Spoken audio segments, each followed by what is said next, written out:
Hello friends, welcome to self study वाला। मैं हूँ गरिमा और आज हम देखने वाले हैं 11 मार्च का करंट अफेयर्स। ये current affairs series specifically UP PCS prelims और जो वनडे एग्जाम्स हैं उनके लिए डिज़ाइन की गई है। ये हिंदी इंग्लिश दोनों में अवेलेबल है और आपको इसकी पीडीएफ मिल जाएगी हमारे टेलीग्राम चैनल पर। तो आप जल्दी से उसे ज्वाइन कीजिए और उस पीडीएफ को डाउनलोड कीजिए। तो चलिए देखते हैं आज का हमारा पहला टॉपिक है हमारा ऑफ प्रोजेक्ट गंगा। ठीक है, यहाँ पे गंगा से मीनिंग कोई गंगा नदी से नहीं है ना, ये ध्यान रखिएगा। इसका ये एक एब्रिविएशन है, फुल फॉर्म है जिसकी government assisted network for growth and advancement. ठीक है, तो एक्चुअल में है क्या कि देखिए जो अर्बन एरियाज़ हैं और जो रूरल एरियाज़ हैं, है ना, तो वहाँ पे है डिजिटल डिवाइड। अब डिजिटल डिवाइड क्या होता है कि अर्बन एरिया के लोग जो हैं डिजिटली ज़्यादा कनेक्टेड है ना, जो मोबाइल है, लैपटॉप है, कंप्यूटर्स हैं, उनको चलाना ज़्यादा जानते हैं, उन चीज़ों को ज़्यादा यूज़ करते हैं। वहीं कंपैरेटिवली रूरल एरियाज़ में ऐसा नहीं है। ठीक है, और इवन जो डिजिटल इंफ्रास्ट्रक्चर है उसकी पहुँच भी अर्बन एरियाज़ तक अच्छी है और रूरल एरियाज तक नहीं है। तो ऐसे में जो अर्बन रूरल के बीच में डिजिटल डिवाइड है ना, उसको पाटने के लिए सरकार बना रही है डिजिटल हाईवे। ठीक है, तो उसको नाम दिया गया है प्रोजेक्ट गंगा। ठीक है, तो इस प्रोजेक्ट का उद्देश्य क्या है कि जो हमारे रूरल एरियाज़ हैं या फिर सेमी अर्बन एरियाज़ है ना, जो अर्बन एरियाज़ अभी अच्छे से डेवलप नहीं हुए हैं, ऐसे एरियाज़ में 20 लाख लोगों को अगले 2 से 3 साल में हाई स्पीड इंटरनेट हमें प्रोवाइड कराना है। ठीक है, इससे क्या होगा, सरकार का मानना है कि इससे डायरेक्ट एम्प्लॉयमेंट जनरेट होंगे और इनडायरेक्ट भी, है ना। करीब 1 लाख लोगों को एम्प्लॉयमेंट मिलेगा। सीधे सीधे एम्प्लॉयमेंट भी मिल सकता है। जैसे सीधे सीधे किस तरह से, इसके लिए सरकार ने डीएसपी मॉडल, डीएसपी होते हैं डिजिटल सर्विस प्रोवाइडर्स। ठीक है, जो साइबर कैफ़े वाले होते हैं ना, जिस तरह से, तो वो जो डिजिटल सर्विस प्रोवाइड करते हैं आप लोगों को। ठीक, तो इसमें कहा गया है कि जो युवा हैं, यूथ है, वहाँ का लोकल यूथ, उसको ट्रेन किया जाएगा, उसको डीएसपी बनाया जाएगा। ठीक, तो ये तो हो गया डायरेक्ट एम्प्लॉयमेंट। अब इनडायरेक्ट एम्प्लॉयमेंट क्या होता है कि जैसे क्या होगा कि आपके घरों तक इंटरनेट पहुँच पा रहा है तो बच्चे अच्छे से पढ़ाई कर पाएंगे, है ना। टेली कम्युनिकेशन, हेल्थ के लिए टेली हेल्थ, ठीक है, टेली एजुकेशन, और क्या हो सकता है कि कुछ नहीं तो कंटेंट क्रिएट करके यूट्यूब इंस्टा पे अपलोड कर रहे हैं तो वहाँ से भी पैसा आ रहा है ना। तो कंटेंट क्रिएशन, तो इस तरह की जॉब्स भी क्या होंगी कि क्रिएट होंगी। ठीक, तो कुल मिला के क्या है कि डायरेक्ट एम्प्लॉयमेंट भी जनरेट होगा और इनडायरेक्ट भी जनरेट होगा। इसके लिए सरकार ने पार्टनरशिप की है, स्टेट ट्रांसफॉर्मेशन कमीशन है स्टेट की तरफ का, और किसके साथ पार्टनरशिप की है, वन ओटीटी। ठीक है, वन ओटीटी नाम की एक एंटरटेनमेंट लिमिटेड कंपनी है, हिंदुजा ग्रुप का आपने नाम सुना होगा, उसकी सब्सिडियरी है। ठीक है, तो ये भी ध्यान रखना है कि किस कंपनी के साथ जो यूपी सरकार है उसने ये एमओयू साइन किया है। ओके, क्वेश्चन क्या बन सकता है कि प्राइमरी ऑब्जेक्टिव क्या है प्रोजेक्ट गंगा का, तो क्या सिंचाई सुविधाओं का विस्तार करना है, नहीं। हाई स्पीड इंटरनेट प्रोवाइड कराना है रूरल सेमी अर्बन एरियाज़ में, सही है। और गंगा से कोई रिलेशन नहीं है इसका, है ना, तो आंसर बनेगा हमारा बी। देखिए, अगर अभी आपको क्वेश्चन इजी लग रहा होगा कि बहुत आसान सा क्वेश्चन बना दिया है ना, लेकिन आप सोचिए कि आपने एक प्रोजेक्ट गंगा नहीं पढ़ा हो और तब यह क्वेश्चन एग्जाम में आ जाए। ठीक, तो बहुत ही कम चांसेस हैं कि आप उसे इंटरनेट से कनेक्ट कर पाएंगे। ओके, नेक्स्ट है कि प्रोजेक्ट गंगा के लिए स्टेट ट्रांसफॉर्मेशन कमीशन ने किसके साथ जो है एमओयू साइन किया, तो रिलायंस के साथ नहीं, भारत ब्रॉडबैंड के साथ नहीं, किसके साथ किया है, वन ओटीटी। ठीक, आंसर बनेगा सी। ठीक, अगला हमारा टॉपिक है पैसिव यूथेनेशिया। क्या हुआ है कि एक हरीश राणा है, जिन 32 साल के युवा हैं, गाजियाबाद के रहने वाले हैं। उन्हें 13 साल पहले एक चोट लगी, है ना। क्या होता है कि वो एक पेइंग गेस्ट में बीटेक कर रहे होते हैं ना, पंजाब यूनिवर्सिटी से बीटेक कर रहे थे और एक पेइंग गेस्ट बन के एक बिल्डिंग में रह रहे थे। वहाँ पे वो गिर जाते हैं उसके 4थे माले से और सिर में ब्रेन में काफ़ी इंजरी हो जाती है, काफ़ी चोट लग जाती है और उसके बाद वो कोमा में चले जाते हैं, एक वेजिटेटिव स्टेट। वेजिटेटिव स्टेट क्या होता है कि सांसें तो चल रही हैं उनकी, है ना, लेकिन वो अपने दैनिक कार्य करने में असमर्थ हैं। ठीक है, ना वो खा पाएंगे, इवन उन्हें ट्यूब से खाना खिलाया जाता है। तो ऐसी स्थिति में थे हरीश राणा। तो उनके माता पिता ने क्या किया कि सुप्रीम कोर्ट में अर्जी दी, हाई कोर्ट में दी, पहले वहाँ से खारिज हो गई तो सुप्रीम कोर्ट में दी कि इन्हें इच्छा मृत्यु दी जाए। इस एक तरह की मर्सी किलिंग होती है ना। मर्सी किलिंग क्या होता है कि कोई व्यक्ति काफ़ी तकलीफ में है, ठीक है, तो हम उसकी तकलीफ को दूर करने के लिए उसको जीवन से मुक्त कर देते हैं, ठीक। तो उसे कहते हैं हम इच्छा मृत्यु। तो इच्छा मृत्यु की मांग की उन्होंने। तो भारत के इतिहास में ऐसा पहली बार हुआ है जब सुप्रीम कोर्ट ने किसी व्यक्ति को इच्छा मृत्यु की इजाज़त दी है, ठीक है। तो आप समझते हैं इच्छा मृत्यु क्या होती है, तो मैंने आपको समझा ही दिया है ना, एक तरह की मर्सी किलिंग है। अब ये कितने प्रकार की होती है, तो देखिए यहाँ पे ये 2 प्रकार की है, एक्टिव यूथेनेशिया और पैसिव यूथेनेशिया, ठीक है, सक्रिय इच्छा मृत्यु, निष्क्रिय इच्छा मृत्यु। अब एक्टिव यूथेनेशिया क्या होता है कि जब हम एक्टिवली कुछ इंजेक्ट करके उसकी मृत्यु किसी का जीवन समाप्त करते हैं, ठीक है, जैसे कोई इंजेक्शन दे देते हैं उसको, ठीक है, किसी तरह का कोई लीथल घातक इंजेक्शन, ओके। भारत में इस तरह की जो मृत्यु है ये अवैध है, ठीक है, इलीगल है, ठीक, हमारे यहाँ ये नहीं की जाती। पैसिव यूथेनेशिया को परमिशन है। इसमें क्या होता है, जैसे कि अभी मैंने आपको बताया कि जो इनका नाम है हरीश राणा, ठीक, वो क्या है कि वो अपने से खड़े नहीं हो पा रहे हैं ना, अपने से अपना जीवन जी नहीं पा रहे, मशीनों पर जीवित हैं, ठीक है। तो ऐसे में जैसे जो भी पेशेंट हैं वो वेंटिलेटर्स पे हैं, फीडिंग ट्यूब्स पे हैं, तो हम क्या करेंगे, उन ट्यूब्स को हटा देंगे, वेंटिलेटर को हटा देंगे, ठीक है, और फिर उन्हें एक नेचुरल तरीके से जो है प्राकृतिक मृत्यु प्रदान करेंगे, ठीक है।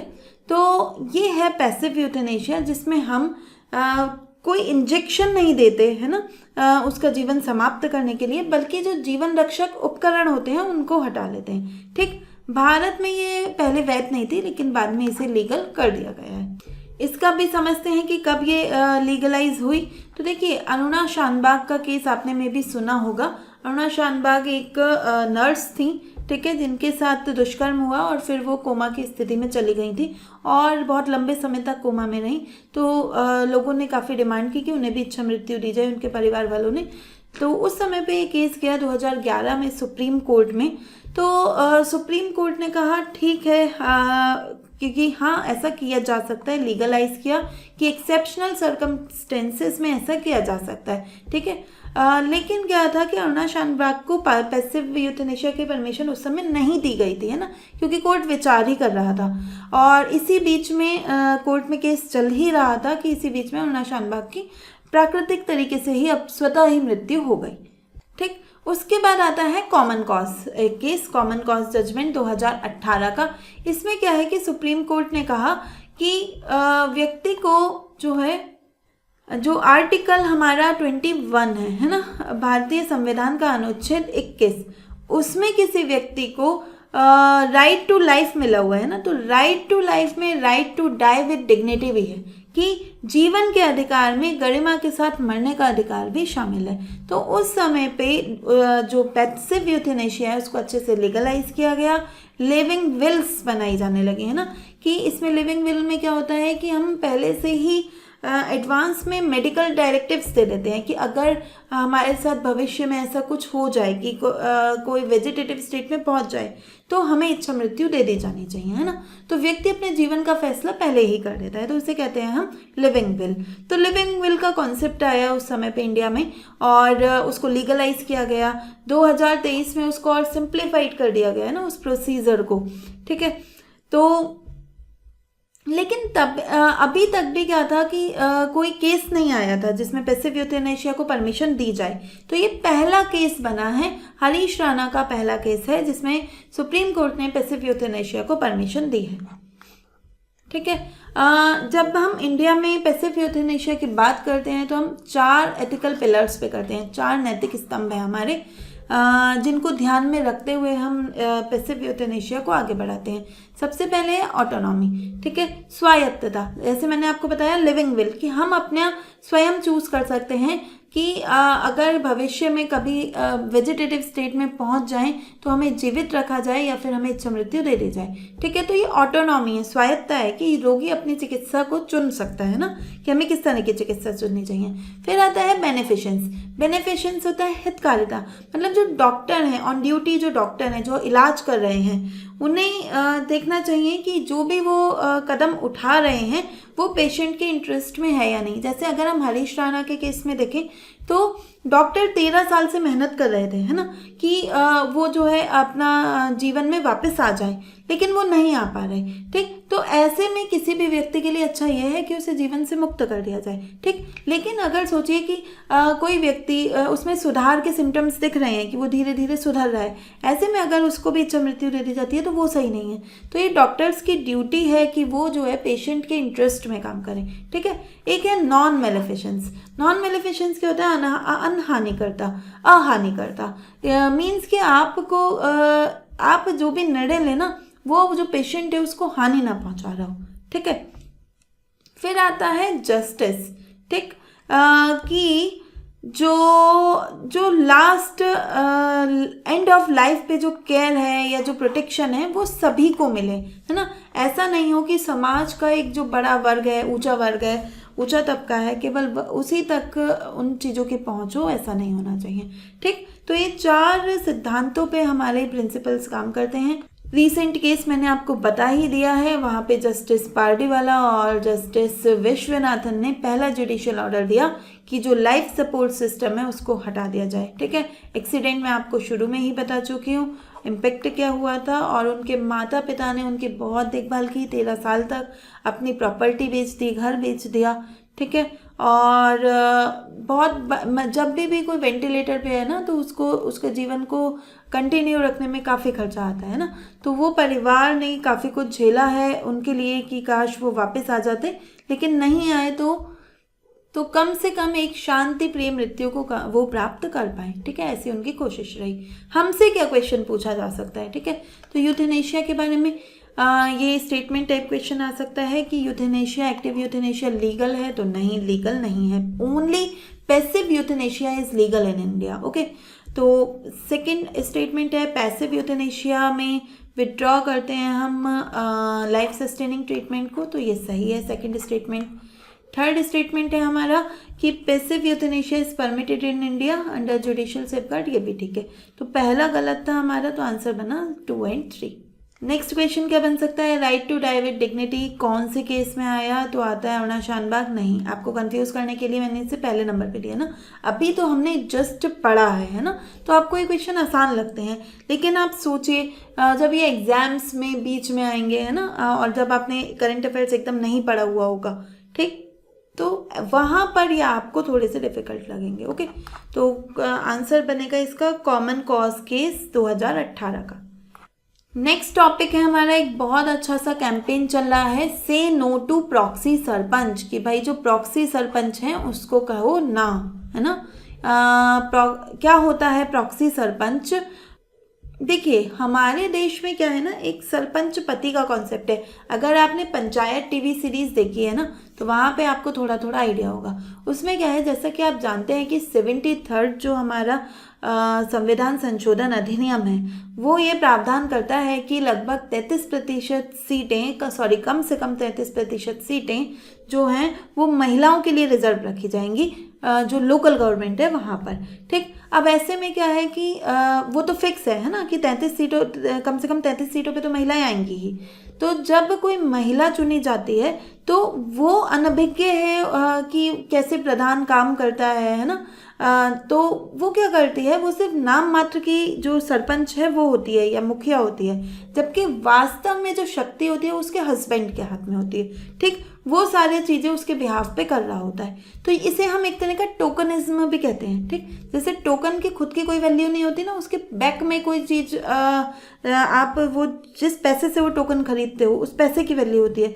सिमिलरली यहाँ पे जो सरपंच है एक्चुअली वो कार्य नहीं कर रही होती, लेकिन जो उनके पति हैं जिन्हें प्रॉक्सी सरपंच यहाँ कहा गया है, ठीक, वो जो है एक सरपंच की भूमिका निभा रहे होते हैं।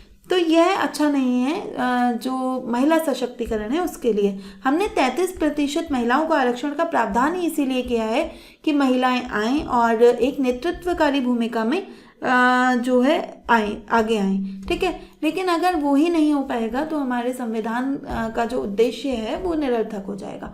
ठीक, तो ऐसे में जो मिनिस्ट्री ऑफ पंचायती राज है उसने एक बहुत अच्छा कैंपेन चलाया है ना। इनकी जो संस्कृति है, सरपंच प्रति वाला जो कल्चर चला आ रहा है ना, तो हमें उसको ख़त्म करना है। ओके, ये मैंने आपको बता ही दिया सरपंच पति का फिनोमेना क्या है, क्यों है ये ऐसा, सरपंच पति क्यों होते हैं, क्योंकि 73rd अमेंडमेंट कहता है कि भाई 33% महिलाएं होंगी ही होंगी। इवन कुछ राज्यों में जैसे यूपी बिहार में तो ज़्यादा है, 50% तक महिलाएं हैं। ठीक, तो ऐसे में वो पैट्रियार्कल माइंडसेट है ना, उन्हें लगता है कि महिला कर नहीं पाएगी, तो वो सामने से आके उसकी जिम्मेदारियां निभा रहे होते हैं। ठीक है, तो इस कैंपेन में क्या किया जाएगा? ठीक, सबसे पहले तो पब्लिक अवेयरनेस, क्यों महिलाओं को ये इस बात का आभास कराया जाएगा कि भाई देखो आप ही हो असली सरपंच। ठीक, और इवन इसमें ना मीडिया को भी साथ में लिया जाएगा। ठीक, मीडिया को कैसे? मीडिया के साथ कोलैबोरेशन मीन्स जैसे मैंने आपको अभी बताया कि एक पंचायत टीवी सीरीज आई थी, है ना, तो ऐसे ही एक प्लेटफॉर्म है द वायरल फीवर। तो इसमें इस पे भी क्या होगा कि कंटेंट बनाकर, है ना, टीवी सीरीज वगैरह बनाकर, जैसे एक मूवी बनाई है इन्होंने असली प्रधान कौन। ठीक, तो ऐसी मूवीज दिखा कर लोगों को क्या होगा, प्रेरित किया जाएगा, महिलाओं को प्रेरित किया जाएगा। ठीक, अब दूसरी बात यह है कि चलो आपने उन्हें प्रेरित तो कर दिया, ठीक, लेकिन उनको नॉलेज नहीं है, जानकारी नहीं है, उनको आता ही नहीं कि कैसे चीज़ें हैंडल करनी है। ठीक, तो इसके लिए आपको लेना होगा उन्हें ट्रेनिंग, प्रशिक्षण। तो सशक्त पंचायत नेत्री अभियान के तहत उनकी कैपेसिटी बिल्डिंग की जाएगी और लीडरशिप की ट्रेनिंग भी दी जाएगी। ठीक, तो क्वेश्चन क्या आ सकता है कि कौन सी मिनिस्ट्री का है? तो रूरल डेवलपमेंट का नहीं है, पंचायती राज है ना, विमेन का भी नहीं है। तो यहाँ पे कंफ्यूज हो सकते हैं आप, है ना, कि विमेन एम्पावरमेंट का है तो women ministry of women and child development शामिल हो सकती है, तो ऐसा नहीं है। ओके, तो आंसर बनेगा इसका भी। और क्या पूछा जा सकता है कि सरपंच पति का फिनोमेना क्या, इससे क्या तात्पर्य है ना, तो election of husband and wife as joint sarpanch नहीं, मेल रिलेटिव एक्सरसाइजिंग अथॉरिटी, है ना, कि जो निर्वाचित महिला प्रतिनिधि है उसके स्थान पर उसका जो पुरुष रिलेटिव है, ज़्यादातर वो पति होता है, लेकिन कुछ केसेस में भाई हो सकता है, उनके पिताजी हो सकते हैं, है ना, तो जो मेल रिलेटिव है वो उनके जो अधिकार है उनका प्रयोग करते हैं। ठीक, तो ये इसका आंसर बनेगा। ओके, इसी संदर्भ में 11 मार्च को एक कॉन्फ्रेंस भी आयोजित की गई है। Okay, national conference of women elected representative of panchayat, या पंचायत की निर्वाचित महिला प्रतिनिधियों का राष्ट्रीय सम्मेलन। ठीक है, हमारे लिए इम्पोर्टेंट है कि कहाँ आयोजित हुआ है, तो मोस्ट इम्पॉर्टेंट है नई दिल्ली के विज्ञान भवन में। ठीक, किसने आयोजित कराया है? सिमिलर मिनिस्ट्री है, मिनिस्ट्री ऑफ पंचायती राज। क्यों करा है ये मैंने आपको बता ही दिया। ये अभियान की हमने चर्चा की थी, ये इस साल का अभियान नहीं है, पिछले साल का है ना, 4 मार्च को, जब 8 मार्च को जो महिला दिवस मनाया जाता है, अंतर्राष्ट्रीय महिला दिवस, तो पिछले साल उससे 4 दिन पहले ये अभियान लॉन्च हुआ था। ठीक, तो उसमें भी मैंने आपको बता दिया उसका उद्देश्य क्या है, कैपेसिटी बिल्डिंग करना, है ना, महिलाओं को सिखाना कि आप कैसे प्रधान की जो जिम्मेदारियां उनका वहन कर सकते हैं। ओके, ठीक, तो सरकार क्या क्या कर रही है, तो एक राष्ट्रीय ग्राम स्वराज अभियान भी चल रहा है, इसके तहत जो टेक्निकल और लीगल ट्रेनिंग है वो प्रोवाइड कराई जाएगी। एक ई ग्राम स्वराज पोर्टल है, इसके तहत क्या होगा कि कुछ मॉड्यूल्स हैं, मतलब कुछ क्लासेस टाइप की होंगी, उसमें सिखाया जाएगा कि आप कैसे कैसे अपने जो फाइनेंशियल चीज़ें हैं, एसेट्स हैं, उनको मैनेज कर सकती हैं महिलाएं। ठीक है, जो महिला पंचायत प्रतिनिधित्व है, ओके, प्रधान को जिन जिन चीज़ों को मैनेज करना होता है वो चीज़ें सिखाई जाएंगी। ठीक, तो आपसे क्या पूछा जा सकता है, ये कॉन्फ्रेंस कहाँ हुई है, तो नई दिल्ली में, है ना, विज्ञान भवन, ध्यान रखिएगा। दूसरा क्या हो सकता है, सशक्त पंचायत नेत्री अभियान जो 2025 में लॉन्च हुआ था, उसका उद्देश्य क्या है, फाइनेंशियल ग्रांट्स देना नहीं, स्ट्रेंथन करना leadership and governance capacity of women representative, है ना, महिला प्रतिनिधियों के नेतृत्व को सुदृढ़ करना। ठीक, डिजिटल वोटिंग नहीं है, पंचायत का टैक्स कलेक्शन नहीं है। ठीक, नेक्स्ट टॉपिक है हमारा, एक इंडेक्स की बात हो रही है, national highway green cover index. ठीक है, जो हाईवे के दोनों साइड ग्रीन कवर होते हैं ना, पेड़ पौधे होते हैं, तो उनका इंडेक्स तैयार हो रहा है। ठीक है, किसने रिलीज़ की है, एक रिपोर्ट रिलीज़ हुई है, एक्चुअली पहले पूरा इंडेक्स नहीं अभी रिलीज़ हुआ है, ministry of road transport and highway. ठीक है, उसने एक रिपोर्ट रिलीज़ की है कि अब जो है वो अपनी मेथडोलॉजी चेंज कर रही है ग्रीन कवर को के बारे में डेटा इकट्ठा करने के लिए। पहले क्या होता था, ट्रीज़ को काउंट किया जाता था। ठीक है, अब हम ट्री नहीं काउंट करेंगे, अब हम उनकी डेंसिटी काउंट करेंगे। इसको डेवलप कौन कर रहा है इस सूचकांक को, तो जो मिनिस्ट्री ऑफ रोड ट्रांसपोर्ट है उसकी तरफ से NHAI, national highway authority of India, जो हमारा राष्ट्रीय राजमार्ग प्राधिकरण है वो, और इसरो का एक सेंटर है नेशनल रिमोट सेंसिंग सेंटर, ठीक है। तो ये दोनों मिलके इसको तैयार करेंगे, इस जो सूचकांक है हमारा। कैसे तैयार करेंगे, देखो जो भुवन पोर्टल है ना, उससे क्या लेंगे, हाई रिजोल्यूशन डेटा लेंगे कि जो राजमार्ग में हरियाली कितनी है ना, कितने ग्रीन है वो। इसके लिए जो क्लोरोफिल कंटेंट है ना उनके पेड़ों में, ट्रीज में, उसका रिजोल्यूशन लिया जाएगा, ठीक। और पूरे हाईवे की, जो हाईवे के दोनों ओर हैं, तो 1-1 किलोमीटर के पैचेस बनाए गए हैं। उन पैचेस सेगमेंट्स में क्या होगी, मैपिंग की जाएगी। अब ये कैसे की जाएगी, ये आपके काम का नहीं, हमारे काम का है कि इस तरह का एक सूचकांक चल रहा है ना, एक कौन रिलीज करेगा, यहाँ से क्वेश्चन आ सकता है। जब ये पूरा अच्छे से आ जाएगा तो इस इंडेक्स में कौन पहले नंबर पे है, कहाँ क्या क्या, जो भी इसकी रिपोर्ट्स आएगी तो वहाँ पे कुछ क्वेश्चन बन सकता है। तो अभी तो हमारा क्या क्वेश्चन बन सकता है कि कौन सी मिनिस्ट्री ने रिलीज़ किया है, तो एनवायरनमेंट, फॉरेस्ट, क्लाइमेट चेंज नहीं। हाईवे है तो हमारी कौन सी मिनिस्ट्री होगी, रोड ट्रांसपोर्ट एंड हाईवेज। और क्या क्वेश्चन बन सकता है कि ये किसके आधार पर डिटेक्ट करेगा, तो सॉइल मॉइस्चर के आधार पे नहीं, ट्री के हाइट के आधार पे नहीं, क्लोरोफिल कंटेंट के, है ना। क्लोरोफिल से उसमें ग्रीन कलर आता है ना, तो जैसे आपको बताया कि ग्रीन कलर की इमेजिंग की जा रही है इसमें, है ना। ट्रीज को काउंट नहीं कर रहे हैं हम, ये देख रहे हैं कितने घने हैं पेड़।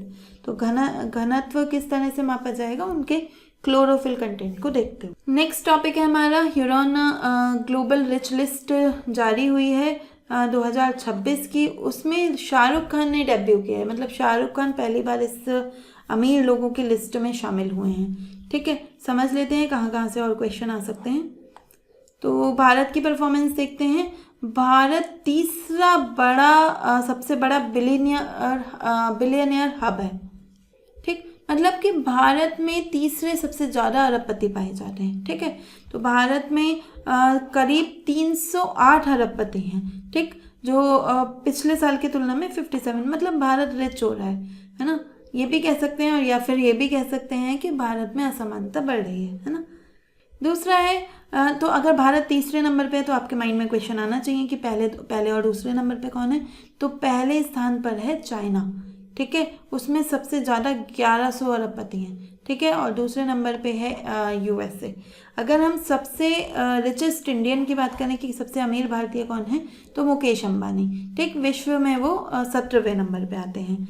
दूसरे सबसे बड़े जो अमीर व्यक्ति हैं भारत के, वो कौन है, गौतम अडानी, ठीक। तो नाम याद होगा ही आपको मोस्ट प्रोबेबली, नहीं तो अडानी अंबानी, तो इनके दोनों के नाम आपको ध्यान रखने हैं। और एक नए बिलियनर्स शामिल हुए हैं इस लिस्ट में, नमित मल्होत्रा, ठीक है, जिन्होंने रामायण फिल्म प्रोड्यूस की है ना, तो उन्होंने भी डेब्यू किया है, ठीक है। तो शाहरुख खान और नमित मल्होत्रा, इनका थोड़ा सा नाम ध्यान रखिएगा। अगर हम विश्व की बात करें तो विश्व में सबसे अमीर व्यक्ति हैं एलॉन मस्क, ठीक है। टेस्ला, स्पेस एक्स, XAI, ठीक है, इनके जो हैं ये इनकी कंपनियां हैं। और इस लिस्ट में एक बात कही गई है कि अब जो ड्राइवर्स ऑफ वेल्थ हैं, मतलब कि अब संपत्ति कहाँ से आ रही है, किन क्षेत्रों से आ रही है, तो 2 बड़े क्षेत्रों की बात की है, इम्पॉर्टेंट है। ऐसे आ सकता है इन दोनों क्षेत्रों पे, आपसे मेंस में क्वेश्चन डेफिनेटली बन सकता है, तो ध्यान रखिए। तो AI, आर्टिफिशियल इंटेलिजेंस और रिन्यूएबल एनर्जी, तो जो लोग इन 2 क्षेत्रों में काम कर रहे हैं, तो मान लीजिए कि अगले कुछ सालों तक उनकी चांदी है, ठीक है।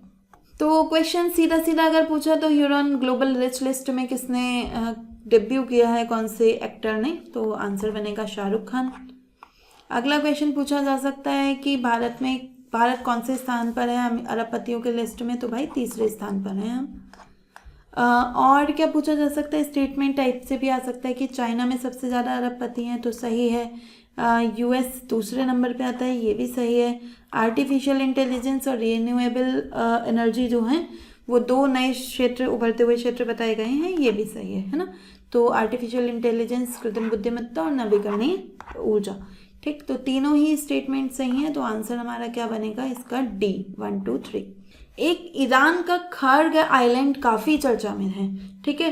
क्या हुआ है कि ऑपरेशन एपिक फ्यूरी के दौरान जो USA है वो ईरान पे अटैक करने के पूरे मूड में ही हैं, सॉरी अटैक नहीं, ईरान को तबाह करने के मूड में ही है। तो ईरान का ये जो खर्ग आइलैंड है ना, ये एक छोटा सा कोरल आइलैंड है, बहुत छोटा सा आइलैंड है। मैं आपको दिखाती हूँ कहाँ पर है। ये देखिए, ये हमारा ईरान है, ये हमारी है पर्शियन गल्फ, ठीक है, फारस की खाड़ी, और ये हमारा है स्ट्रेट ऑफ हॉर्मुज। तो इसमें इस जगह पे है खार्ग आइलैंड।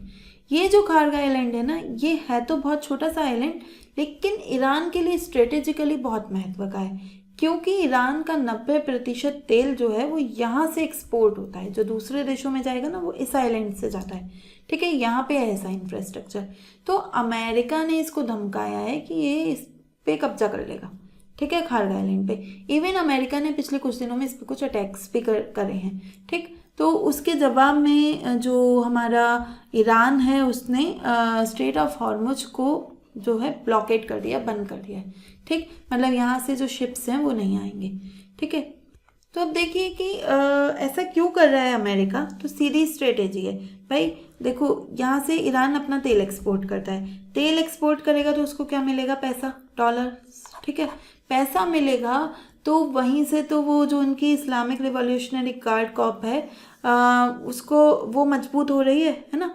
और देश में भी अगर देश को पैसे की तंगी हो जाए ना, फिर तो है कि जनता भी जो है रिवॉल्यूशन कर देगी, वो भी गुस्से में आ जाएगी, है ना। और आपके पास भी हथियार नहीं होंगे, अच्छी फैसिलिटीज़ नहीं होंगी, तो वो उसको आर्थिक रूप से कमज़ोर करना चाहता है अमेरिका, ठीक। तो ऐसा उसने सेम वियतनाम के साथ भी किया था, है ना। वियतनाम का मॉडल अपना रहा है यहाँ पे। तो उसका मानना है कि अगर हम इस खार्ग आइलैंड को जो है अपने कंट्रोल में ले लें, तो फिर ये ईरान की बैकबोन है, फिर ईरान टूट जाएगा, ठीक।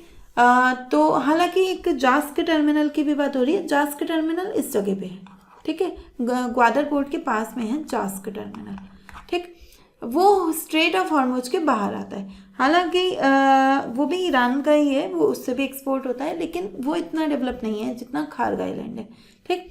तो jacks terminal as a temporary कुछ समय के लिए तो हल्का फुल्का जो तेल निर्यात होता रहेगा ईरान का, लेकिन 90% अगर तेल नहीं जा पाएगा बाहर, तो निश्चित तौर पे ईरान के लिए भी थोड़े से संकट आ सकते हैं।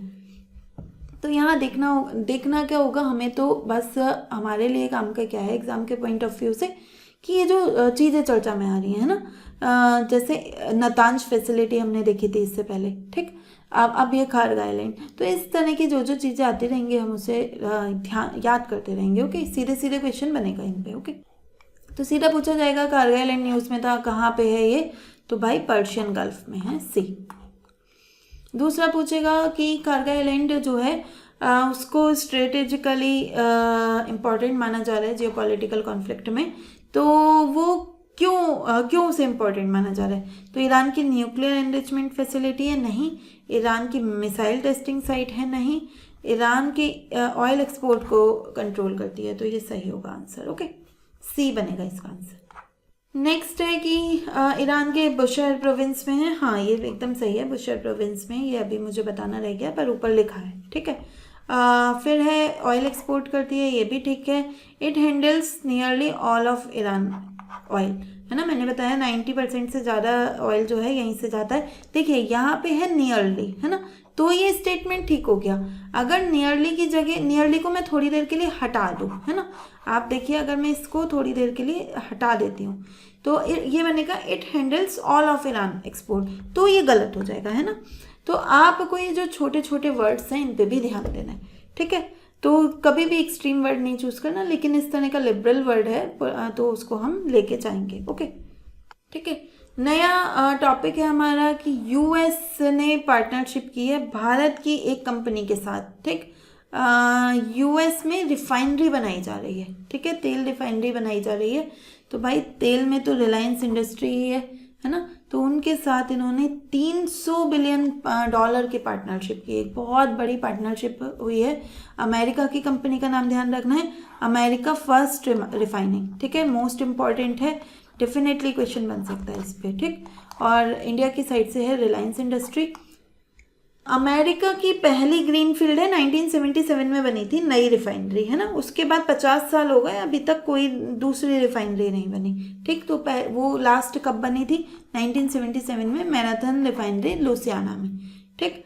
उसके बाद ये पहली ग्रीन फील्ड और ब्राउन फील्ड होती हैं दो चीज़ें। ग्रीन फील्ड होता है कि किसी भी चीज़ को नए सिरे से शुरू करना, ठीक है, और ब्राउन फील्ड क्या होता है कि पुराना इंफ्रास्ट्रक्चर है उसको ही रिनोवेट करते रहना, ठीक। तो अमेरिका के पास पहले से कुछ रिफाइनरीज हैं, लेकिन उसने क्या करा, अब पिछले 50 साल में और कोई नई रिफाइनरी नहीं बनाई, बल्कि जो पहले से मौजूद थी उनको ही रिनोवेट करते आ रहा था। तो अब 50 साल बाद पहली बार वो फिर से ग्रीन फील्ड रिफाइनरी बना रहा है भारत की रिलायंस के लिमिटेड के साथ। ओके, ये भी पूछा जा सकता है कहाँ बना रहा है, तो पोर्ट ऑफ ब्राउन्सविल है, ठीक, ध्यान रखना है टेक्सास में है, ठीक। ये टेक्सास कहाँ पे, यूएस मेक्सिको का जो बॉर्डर है ना उसके पास में है टेक्सास, ठीक। कौन डेवलपर है, अमेरिका फर्स्ट रिफाइनिंग, ये ध्यान रखना है नाम, भारत की ओर से रिलायंस इंडस्ट्री है, ये जरूरी नहीं है, इसको छोड़ सकते हैं। क्वेश्चन क्या बनेगा कि पहली मेजर ग्रीनफील्ड ऑयल रिफाइनरी बन रही है यूएस में 1977 के बाद, तो कौन कौन सी कंपनियां उसमें शामिल हैं, तो आंसर है बी। देखिए एक बहुत पुराने रेप्टाइल क्या होते हैं, सरीसृप, ठीक है। तो इन सरीसृप का एक वंशज, एक प्रजाति के बारे में स्टडी हुआ है, तो हल्का सा आपको ध्यान रख लेना है। आपको पता है यहाँ से 1-2 क्वेश्चन आने वाले हैं, है ना, तो अगर आप इसे याद कर पाते हैं तो बहुत अच्छी बात है। तो क्या है उस सरीसृप का नाम, रेप्टाइल का नाम, तो सॉन्सिलेशुस सेड्रूस, ठीक है। तो इसको नाम आपको थोड़ा सा ध्यान रखना है। और इसके जो फॉसिल्स मिले हैं जिन पे इन्होंने जो है स्टडी की है ना, वो कहाँ से मिले थे, petrified forest national park Arizona USA में, ठीक। तो इन्होंने बताया कि यह शुवोसॉरिडे परिवार का हिस्सा है और स्यूडोसोशिया जो है उसका पार्ट है, ठीक है। ये क्या है स्यूडोसोशिया, ये जो आर्कोसॉरस होते हैं, अब ये आर्कोसॉरस क्या होते हैं इसे अभी समझेंगे, उनकी क्रोकोडाइल वाली लाइन है। मतलब ये जो है ना, देखो मैं आपको दिखाती हूँ, ये थोड़ा सा चर्चा में क्यों आया, देखो आपको ये थोड़ा ड्रैगन की तरह लग रहा होगा, डायनासोर की तरह, है ना, लेकिन एक्चुअली ये डायनासोर का वंशज नहीं है, ये पता चला है कि ये वंशज है मगरमच्छ का, ठीक है, क्रोकोडाइल का, ठीक। इसकी वजह से थोड़ा सा चर्चा में है, तो आप इसे हल्का सा नाम ध्यान रख लेना, है ना, कि कौन है, किससे बिलोंग करता है। तो यहाँ पे एक नाम तो आपको ये ध्यान रखना है, सॉन्सिलेशुस सेड्रूस, ठीक है, ये थोड़ा सा ध्यान रखना है। और ये एक ऑर्कोसॉरस है, आर्कोसॉरस की क्रोकोडाइल लाइन का है। जो ऑर्कोसॉरस होते हैं वो क्या होते हैं, वो एक रेप्टाइल्स थे, ठीक है। उन रेप्टाइल्स में डायनासोर्स भी आते हैं, क्रोकोडाइल्स भी आते हैं, एलिगेटर्स भी आते हैं और कुछ बर्ड्स भी आते हैं, ठीक है। तो इन आर्कोसॉरस की जो क्रोकोडाइल वाली ब्रांच है उसका हिस्सा है, डायनासोर का हिस्सा नहीं है, ठीक है। तो ये हल्का सा आपको ध्यान रख लेना है, ठीक। कौन से काल से संबंधित है, तो ये ट्रायसिक पीरियड से संबंधित है, ठीक है, ये भी थोड़ा सा पूछा जा सकता है। फिर आएगा कि जो ऑर्कोसॉरिया है उस ग्रुप में कौन कौन आता है, तो डायनासोर आते हैं, बर्ड आते हैं, क्रोकोडाइल आते हैं, एम्फीबियन आते हैं, एम्फीबियन नहीं आते, है ना। तो 4 नहीं है, आंसर है 1, 2, 3, तो आंसर बनेगा हमारा बी। नेक्स्ट है कि एक डायनासोर के एग का नेस्ट मिला है, ठीक है, 150 मिलियन साल पुराना है। और ताज्जुब की बात यह है कि उसमें जो घोंसला है उसमें अंडे जो हैं वो एकदम सुरक्षित है ना, पूरा का पूरा घोंसला एकदम सुरक्षित है, ठीक। तो पहले तो ये कहाँ से मिला है, तो पोर्टुगल में लिस्बन, पोर्टुगल की जो राजधानी है वो है लिस्बन, है ना, तो ये ध्यान रखना है। तो लिस्बन में एक सेंटा क्रूज बीच है, वहाँ से ये मिला है, ठीक। जुरासिक पीरियड का 150 मिलियन ईयर्स पुराना है। कि ज़्यादातर जो हमें ऐसे जीवाश्म एग मिले हैं वो बाढ़ में या किसी अन्य कारणों से क्या हो गए हैं, खराब हो गए हैं, है ना, बिखर गए हैं, तो हमें ठीक सही से स्थिति में वो मिल नहीं पाए ताकि हम उसका अध्ययन कर पाएँ। ऐसा अब हुआ है कि ये वाले जो एग थे ना, ये रेतीली मिट्टी के अंदर रखे गए, तो क्या हुआ कि मिट्टी की परत उस पर चढ़ती गई और मिट्टी की परत ने उसको संरक्षित रखा, है ना। फिर जब बाढ़ आई भी तो क्योंकि वो नीचे दबे हुए थे तो उनको ज़्यादा नुकसान नहीं पहुंचा और वो पूरा का पूरा घोंसला एक सुरक्षित, उसमें जो एग्स हैं वो भी एकदम सुरक्षित हैं। तो अब क्या कर रहे हैं जो हमारे साइंटिस्ट हैं, वो सीटी स्कैन को यूज़ करके पता लगाने का ट्राई कर रहे हैं कि इनके अंदर क्या है ना। जो वो डायनासोर के एग्स मिले हैं वो अंदर से कैसे दिख रहे हैं, कैसे डेवलप होता है, तो ताकि कुछ और जानकारी हमें इस बारे में मिल पाए। ठीक है, तो हमसे ये पूछा जाएगा कि अभी हाल ही में एक ऐसा एग नेस्ट मिला है डायनासोर का, कहाँ मिला है, तो सेंटा क्रूज बीच, लिस्बन, पोर्टुगल। तो आज की वीडियो में इतना ही। उम्मीद है आपको लेक्चर पसंद आया होगा। मुझे बताएंगे आप कमेंट बॉक्स में कि आपको कैसा लगा। मिलते हैं नेक्स्ट क्लास में। Thank you.